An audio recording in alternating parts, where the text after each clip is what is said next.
नमस्कार, मी मेघराज राजे भोसले, अध्यक्ष अखिल भारतीय मराठी चित्रपट महामंडळ.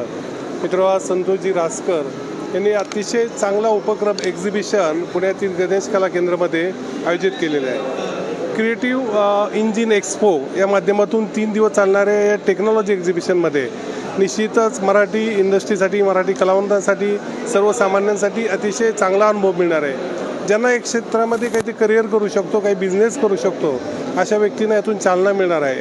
आता आपण पाहिलं तर या इंटरनेटच्या जमान्यामध्ये या क्रिएटिव्ह क्षेत्राला फार महत्त्व आहे. AI चा जमाना आहे, अनेक नवीन नवीन टेक्नॉलॉजी येतात. यामध्ये गेमिंगपासून अनेक वेगवेगळे प्रकार आहेत, VFX आहे, ॲनिमेशन आहे किंवा इतर अनेक टेक्नॉलॉजीच्या रिलेटेड प्रकार आहेत. तर याचा आपल्या बिझनेससाठी म्हणा किंवा आपण करत असलेल्या उद्योगासाठी काय फायदा करता येईल, कशा प्रकारे तो राबवता येईल. स्वस्तात स्वस्त आपल्याला नेहमीच वाटतं की अशा टेक्नॉलॉजीमध्ये फार खर्चिक असतं, परंतु कमी बजेटमध्ये सुद्धा चांगला बिझनेस कसा करू शकतो या एक्झिबिशनमधून माहिती मिळणार आहे. मी सर्वांना आवाहन करू इच्छितो की या 3 दिवस एक्झिबिशनला जास्तीत जास्त टेक्निकल लोकांनी, कलाकारांनी भेट द्यावी आणि या टेक्नॉलॉजीचा लाभ घ्यावा असं मला वाटतं. Thank you Santoshji Raskar sir. नमस्कार सभी दर्शकों को सादर नमस्कार. मैं बहुत आभारी हूँ संतोष जी का और प्रदीप रावत जी का, जिन्होंने मुझे यहाँ बुलाया इस प्रदर्शनी के लिए, जो एक पहला माध्यम है ऑरेंज इकॉनमी को प्रोत्साहन देने के लिए. हिंदुस्तान एक बहुत ही यंग कंट्री है और with a huge cultural heritage, और ऐसे राष्ट्र के लिए ये एक बहुत महत्वपूर्ण कदम है जहाँ पे हम अपनी संस्कृति को नए माध्यमों के द्वारा पूरे विश्व में ले जा सकते हैं. और in a country which is built on technology end education, बहुत बड़ी अपॉर्चुनिटी है हमारे नवयुवकों के लिए कि हम इस बदलते दुनिया में और बदलते भारत में किस तरह से नए नए उभरते माध्यमों के द्वारा अपनी संस्कृति को अपने दर्शकों तक को ले जा सकें और उनको एक इमर्सिव एक्सपीरियंस एंड एंटरटेनमेंट दे सकें. और मैं यहाँ चाहूँगा कि सभी लोग जो यहाँ पर आए हैं और दर्शक इस उभरती क्रिएटिव इकॉनमी को और ऑरेंज इकॉनमी में पार्टिसिपेट करें, नई चीज़ें सीखें और अपने दर्शकों तक ले जा सकें.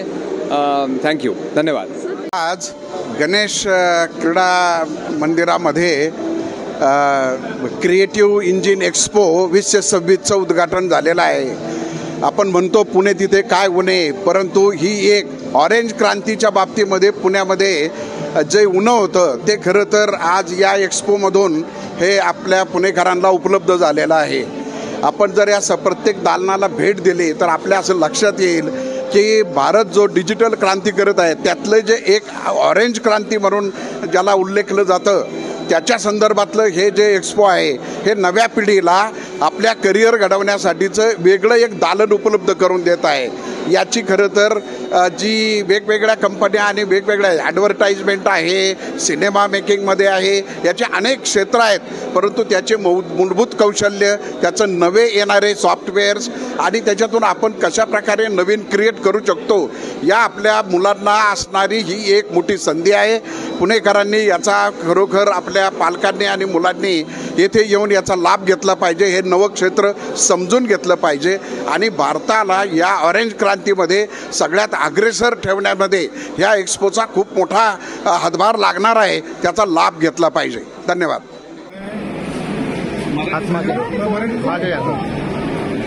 संघटनेच्या वतीने आलोक जैन आणि अन्य सर्व पाहुण्यांचं स्वागत करतो आणि मनपूर्वक त्यांना धन्यवाद देतो की त्यांनी या तरुण पिढीसाठी एक प्रकारचं वेगळं विश्व जे आहे, वेगळ्या प्रकारची इंडस्ट्री आहे, तर त्याचं प्रबोधन घडवून आणण्यासाठी म्हणून 2 दिवसाचं प्रदर्शन ठेवलं आहे.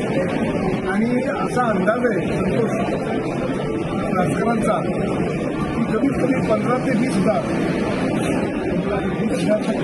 फुटफॉल यहाँ पर होगा और उसमें सिर्फ विद्यार्थी नहीं तो उनके पालक भी आएंगे.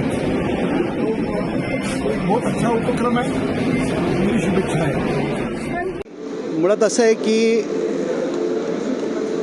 इंडस्ट्रीचा विकास आपण पाहिला, औद्योगिक विकासाचे 4 टप्पे, त्यातल्या 4थ्या टप्प्यावर आपण पोहोचलो आणि त्या 4थ्या टप्प्यामध्ये एक वेगळी जादू आहे. ती जादू आहे ऑरेंज इकॉनॉमीची. म्हणजे आजपर्यंतचा उद्योग हा रॉ मटेरियल आणि मनुष्याची बुद्धिमत्ता याच्यावर होत होता, परंतु इंडस्ट्री 4.0 मधला सगळ्यात जास्त उद्योग जो आहे तो रॉ मटेरियल शिवाय असणार आहे.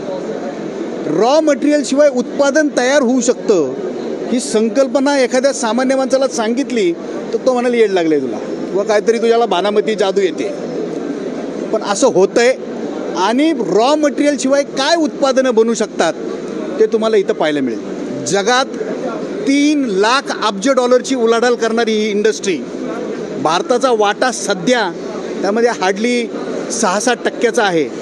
तो वाटा येणाऱ्या काळामध्ये फार मोठ्या प्रमाणात वाढू शकतो असं आपल्या सगळ्या सरकारी यंत्रणांना सरकारला वाटतंय.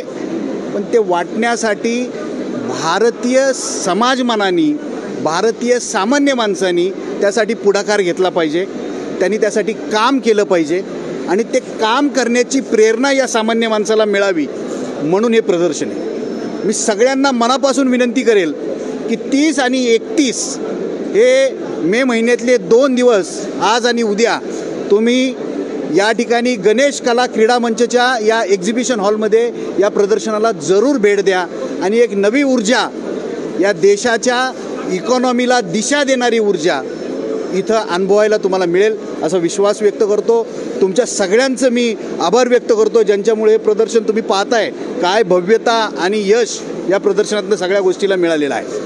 त्यानंतर निखिल हळ्ळी बोलतील.